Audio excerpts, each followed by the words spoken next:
আসসালামু আলাইকুম। প্রিয় দর্শক, অন্য মঞ্চের আলাপচারিতায় আপনাদের সকলকে আমন্ত্রণ জানাচ্ছি। মনোজ দাস বলছি। হ্যাঁ, ভুল দেখেননি এই ওই এপিসোডের থাম্বনেল ও টাইটেল।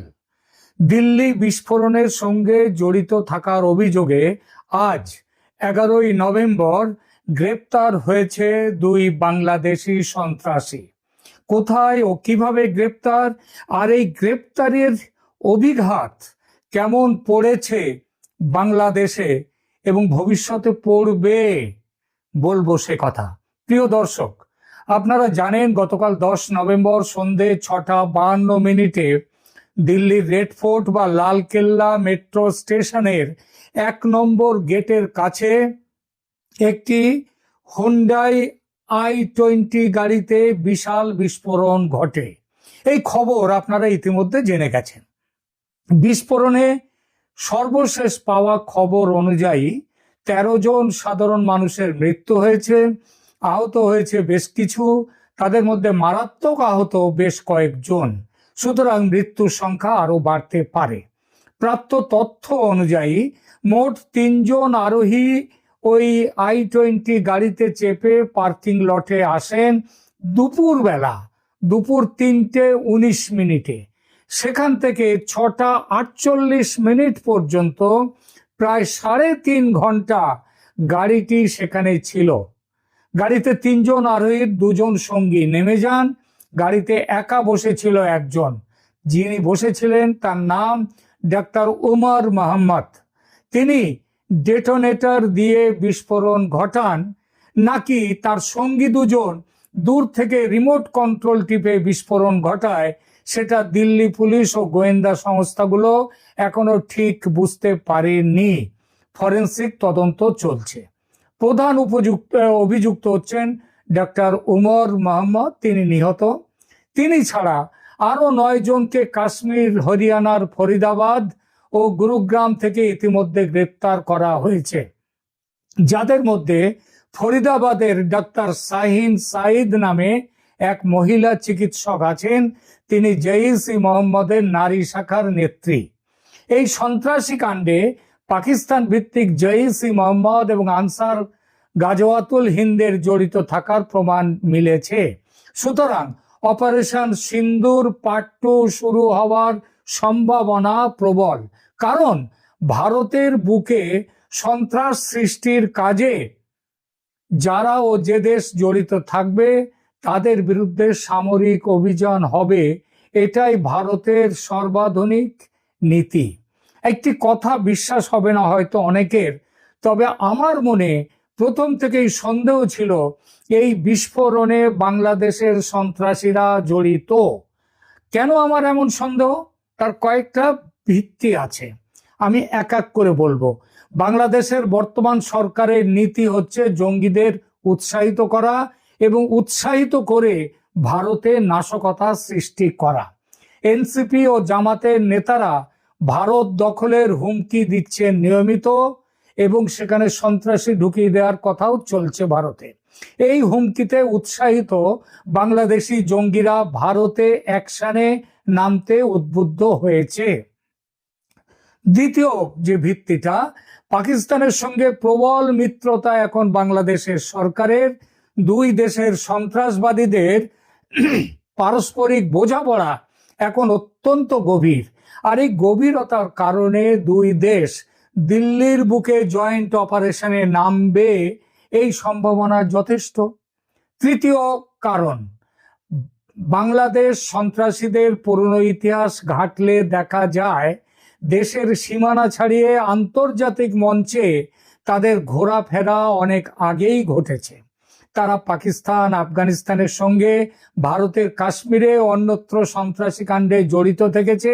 ভারতের কাশ্মীর থেকে তাদেরকে ইতিপূর্বে গ্রেপ্তারও করা হয়েছে বেশ কয়েকজনকে।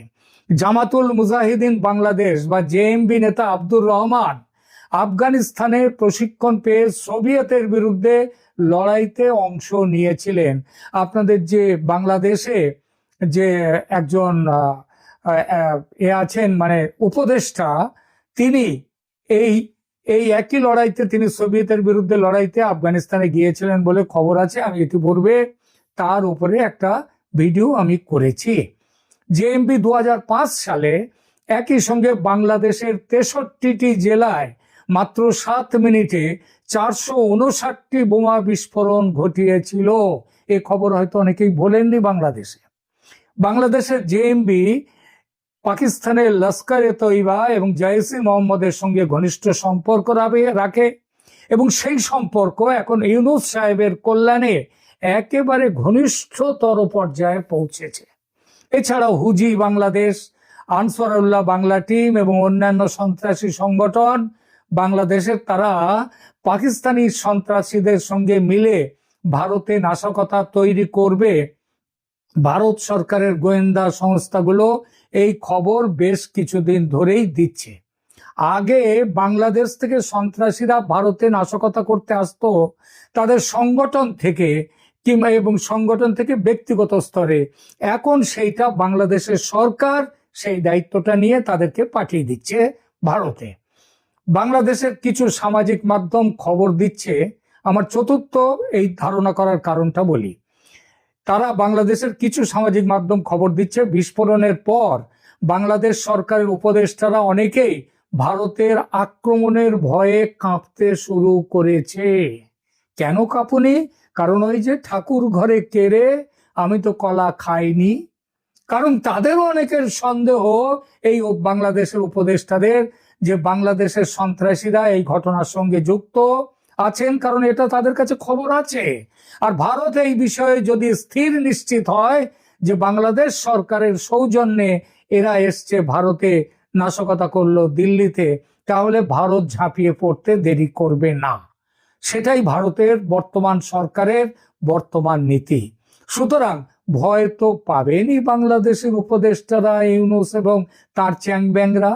তারা নিজেদের মধ্যে এমন কথাও বলছেন যে আক্রমণের বাহানা খুঁজছিল ভারত, এবার সেটা পেয়ে গেল। সুতরাং বাংলাদেশের সন্ত্রাসীদের যে দিল্লি বিস্ফোরণে জড়িত না থাকলেও ভারত নাকি তাদেরকে জড়িয়ে নেবে, নিয়ে আক্রমণ শানাবে। এবং সর্বশেষ খবর হলো, আমার কারণ হলো নির্বাচন স্থগিত রাখার চেষ্টায় ইউনূস সরকার চাইছে ভারতের সঙ্গে একটা ছোটখাটো যুদ্ধ বাঁধুক। তাদের মাথায় এইটা নেই যে স্যাকরা ঠুক কামারের এক ঘা। এতদিন ধরে ঠুক করছিল ইউনূস সরকার ভারতের বিরুদ্ধে, ভারত ব্যবস্থা নেয়নি। এইবার ভারত একটা বড় কামারের ঘা মেরে একেবারে ঠুকঠুকানি বন্ধ করে দেবে। এই সব কারণে আমি সন্দেহ করেছিলাম বাংলাদেশের সন্ত্রাসীরাও দিল্লি কাণ্ডে থাকতে পারে। আর আমার ধারণা যে সত্যি সেটা বোঝা গেল ভারতের মেন স্ট্রিম মিডিয়া এখনো এ খবর পায়নি তেমন করে, কারণ দিল্লি পুলিশ ও গোয়েন্দা সংস্থাগুলো এখনো প্রকাশ করেনি এই খবর। আমার সূত্র গোপন কিন্তু নির্ভরযোগ্য, ভুল হওয়ার নয়। কি বলছে আমার গোপন সূত্র? বলছে নিহত জঙ্গি ডাক্তার উমরের সঙ্গে আর যে দুজন ছিল তারা বিস্ফোরণের অনেক আগেই গাড়ি থেকে নেমে গিয়েছিল। বিস্ফোরণের পর তারা দিল্লি রেলওয়ে স্টেশনে যায়, সেখান থেকে কাশ্মীরের পুলওয়ামা যাওয়ার উদ্দেশ্যে ট্রেন ধরে। তারপর তারা আজ 11 তারিখে জম্মু স্টেশনে পৌঁছলে ধরা পড়ে। গ্রেফতার হওয়া এই দুজনের ব্যাপারে বিশদ তথ্য এখনো পাইনি, কারণ সরকার বা পুলিশ সংস্থা, গোয়েন্দা সংস্থাগুলো তারা এখনো এদের ব্যাপারে পুরোটা জানায়নি।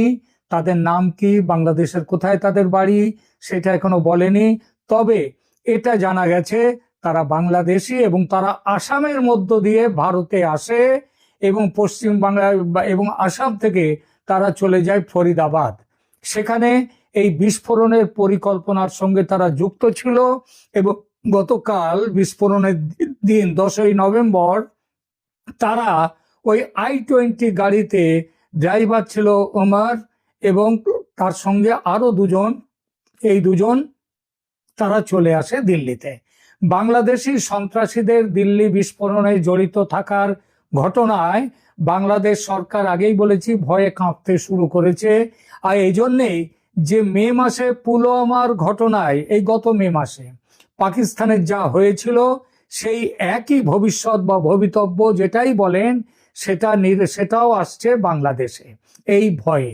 এবং যা খবর পাচ্ছি দিল্লি থেকে, খুব শীঘ্রই বড় কিছু ব্যবস্থা ইউনূস সরকারের বিরুদ্ধে নেবে ভারত। এমন ব্যবস্থা যে তাতে ইউনূস এবং তার সাঙ্গপাঙ্গরা বুঝতে পারবেন যে ভারতের শক্তি কোথায় আর তাদের শক্তি কোথায়। তাদের শক্তি ওই ফেসবুকে কিংবা ওই বই ছাপিয়ে পাকিস্তানকে দিয়ে শক্তি প্রদর্শন হয় না। যে বেশি মানে বকে, যে barking dog does not byte, তাই না? যে কুকুর বেশি চিৎকার করে সে কামড়ায় না। এখানে মানে তাকে হাত তুললেই সে পালায়। এটাই হবে ইউনূসের জন্য। শরীরটা খুব একটা জুত নেই, সুগার খুব বেড়েছে, চোখের অবস্থাও ভালো নেই। আগামী কয়েকদিনের মধ্যেই দুটো চোখেই রেটিনা খারাপ হয়ে গেছে, তার জন্য ইঞ্জেকশন নিতে হবে, দুটো চোখেই একটা একটা করে। কিন্তু আজ যেহেতু মানে আজ এই মুহূর্তে যখন আমি এই রেকর্ডিংটা করছি, আজ 10ই নভেম্বর, রাত এখন প্রায় নয় 11:10। এই সময়ে আমি এই রেকর্ডিংটি করছি। রেকর্ডিংটি করার কারণ এইটাই যে আজ 10ই নভেম্বর থেকে শুরু হলো আওয়ামী লীগের নতুন পর্যায়ের এই সরকার বিরোধী সর্বাত্মক আন্দোলন। এই আন্দোলনের মধ্যে আছে 13ই নভেম্বর দেশ জুড়ে লকডাউন, জনজীবন স্তব্ধ করে দেওয়ার পরিকল্পনা। তাই আজ যেহেতু 10 নভেম্বর শুরু হলো এবং বাংলাদেশ থেকে বেশ কিছু বন্ধু তারা ফোনে জানালেন আজকে কি হয়েছে সেখানে, সুতরাং আমার মনে হলো যে সবাইকে এই বিষয়টি নিয়ে, আজকের এই গুরুত্বপূর্ণ দিনটি নিয়ে কিছু আমার বলাটা উচিত, তাই আপনাদের সামনে এসেছি। শুরুর দিনের খবর যা পেলাম, বহু জায়গায় প্রতিবাদ মিছিল হয়েছে। এসব মিছিল যে সবখানে শান্তিপূর্ণ থেকেছে তা নয়, ইট পাথর ছোড়াছুড়ি হয়েছে, যানবাহন আক্রান্ত হয়েছে, আগুন লাগানো হয়েছে বাসে বেশ কয়েক জায়গায়, এবং আরও কিছু কিছু জায়গাতে ককটেল বোমা পড়েছে কিছু জায়গাতে, তার মধ্যে ঢাকার বেতার কেন্দ্রও আছে। গ্রেপ্তার হয়েছে কিছু মানুষ, কিন্তু গ্রেপ্তার যতটা হবে ভাবা গিয়েছিল ততটা হয়নি, কারণ মাঠে সেনাবাহিনীর সংখ্যা অর্ধেক হয়ে গেছে। বাকি যারা আছে তারাও আওয়ামী লীগ নেতা কর্মীদের গ্রেপ্তার করতে উৎসাহী নয় আর। এবং পুলিশের মধ্যেও এই ভাবনা ছড়িয়ে পড়েছে ব্যাপকভাবে। এই ভাবনা দাবানলের মতো ছড়িয়ে পড়েছে 7 নভেম্বর সেনা জেনারেলদের বিশেষ সভায় এই সংক্রান্ত সিদ্ধান্ত গ্রহণের পর। জানা গেছে সেই বৈঠকের একটি ভিডিও প্রধান উপদেষ্টা মোহাম্মদ ইউনূসের কাছে পৌঁছে দেয়া হয়েছে। কেউ লুকোচুরি করে পৌঁছে দেয়নি, সেনার পক্ষ থেকে অফিসিয়ালি তাদের সিদ্ধান্ত জানিয়ে দেওয়া হয়েছে, এবং সেই সবার একটি ভিডিও মোহাম্মদ ইউনূসের কাছে নিয়ে পৌঁছে দিয়েছেন সেনারই একজন উচ্চপদস্থ অফিসার। তো কি ছিল সেনার পক্ষ থেকে কি সিদ্ধান্ত সেটাও একবার মনে করিয়ে দিই। যে সেনার পক্ষ থেকে বলা হয়েছে যে বিরোধী রাজনৈতিক দলের নেতাকর্মীদের রাজনৈতিক উদ্দেশ্যে গ্রেপ্তার করার কাজ আর করবে না সেনাবাহিনী। 1, 2, তারা বলেছে যে free, fair and inclusive election, অর্থাৎ আওয়ামী লীগকে নিয়ে নির্বাচন করতে হবে। আর সেনার এই স্ট্যান্ড উদ্দীপ্ত করছে পুলিশ ও অন্যান্য যে সুরক্ষা বাহিনী তাদেরকেও, কারণ তারা তো আগে থেকেই ক্ষিপ্ত ছিল। প্রায় 3000 থেকে 3500 পুলিশকে পুড়িয়ে মারা হয়েছে, বহু মানুষ, পুলিশের খোঁজ নেই, তো তাদের তো আগে থেকেই ক্ষিপ্ত ছিল। আর সেনার এই সিদ্ধান্ত তাদের মনে আরও একটা জোর এনে দিয়েছে। একদিকে সেনা আর পুলিশের এই অবস্থা, অন্যদিকে আসিফ মাহমুদ সজীব ভুঁইয়ার প্রাইভেট আর্মি ট্রেনিং শেষ হয়নি এখনো। তারা আওয়ামী লীগের প্রোগ্রাম ভাঙতে মাঠে নামার উপযুক্ত হয়ে ওঠেনি এখনো পর্যন্ত। তারা মাঠে নামতে পারে ভেবে যথোচিত ব্যবস্থা নিয়ে রেখেছিল আওয়ামী লীগের নেতাকর্মীরা। এবং প্রথম দিনের প্রোগ্রামে আওয়ামী লীগ বুঝিয়ে দিয়েছে তারা এবার তৈরি হয়ে মাঠে নামছে। ঢাকা সহ সারা বাংলাদেশে যে রাজনীতির চাকা ঘুরছে তার প্রমাণ এখন একেবারে স্পষ্ট। কোনো লুকোছাপা নেই আর। হিসাব বুঝে নিতে তৈরি আওয়ামী লীগ। আমি আমার একাধিক ভিডিওতে বহুবার বলেছি, বাংলাদেশে ক্ষমতার প্রাণ পাখিটি ধরা আছে সেনার কাছে। ভারত খামোকা যুদ্ধে জড়িয়ে পড়ে অকারণ প্রাণহানির ঝুঁকি নেবে না। ভারত ওয়াকারুজ্জামানকে অর্থাৎ সেনাবাহিনীকে হাতে নিয়ে বিনা যুদ্ধ বিগ্রহে বাংলাদেশকে ইউনূসের শাসন থেকে মুক্ত করবে। সেই মুক্তির পথ যুদ্ধ করে নয়, নির্বাচন করে। এবং এই ব্যাপারটি আমি বারবার বলেছি, ভারত সীমান্তে যে সমরসজ্জা করছে সেটা হচ্ছে ওই ফোঁস করা, কিন্তু দংশন করা নয়। এই প্রসঙ্গে একদিন আমি রামকৃষ্ণ পরমহংসদেবের কথামৃতের সেই সাপের গল্পটি করেছি। ভারত এই লক্ষ্যে অটল থেকে একেবারে মন্ত্র উচ্চারণের মতো করে একটি কথাই বলে এসেছে, শুধু free, fair and inclusive election বাংলাদেশকে বাঁচানোর একমাত্র পথ। এবং সেই তার মানেটা কি? মানেটা হচ্ছে আওয়ামী লীগ এবং তার সঙ্গীদের নিয়ে ভোট করতে দিতে হবে। সেই একই কথা 7 নভেম্বর জেনারেলদের সভাতেও উঠে এসেছে এবং সেই অনুযায়ী সিদ্ধান্ত হয়েছে। আপনাদের একটি নিশ্চিত তথ্য দিচ্ছি, সেনাবাহিনী বর্তমানে, বাংলাদেশ সেনাবাহিনী বর্তমানে ভারতের স্ট্র্যাটেজির সঙ্গে পুরো হাতে হাত মিলিয়েছে। এটা শুধু ভারতের স্ট্র্যাটেজি নয়, আমেরিকাও এখন ভারতের পুরো এই প্ল্যানে সহমত। এর মধ্যে কোনো ইফস অ্যান্ড বাটস নেই। ভারতের প্ল্যান এবার আরো সরাসরি। এতদিন ছিল no Awami League no vote, এবার তার সঙ্গে যোগ হয়েছে আর এক দাবি, নো ভোট আন্ডার ইউনূস। ইউনূসকে রেখে, ক্ষমতায় রেখে কোনো ভোট হবে না, তাহলে সেই ভোট কখনোই স্বচ্ছ হবে না, মুক্ত হবে না। ইউনূস তাই, ইউনূস আউট। কি হবে তাহলে?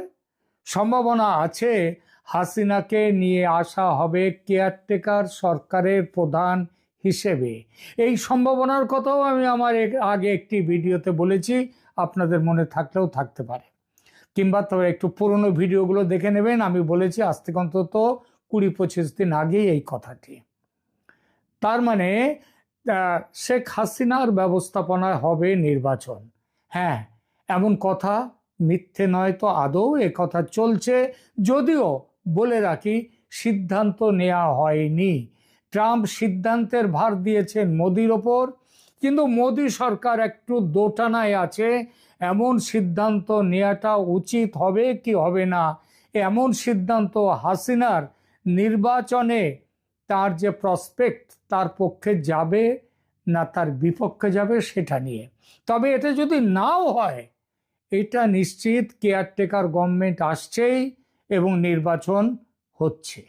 এই মুহূর্তে যা অবস্থা, নির্বাচন বাতিলের ক্ষমতা কারণে এনসিপি, জামাত, ইউনূস, পাকিস্তান কারণে ওয়াকারুজ্জামান এবার, আমি আগেও যে কথা বলেছি সেই একই কথা আবার বলি, ওয়াকারুজ্জামান সত্যিকারেই ভারতের তুরুপের দাস। আপাতত এটুকুই, ধন্যবাদ।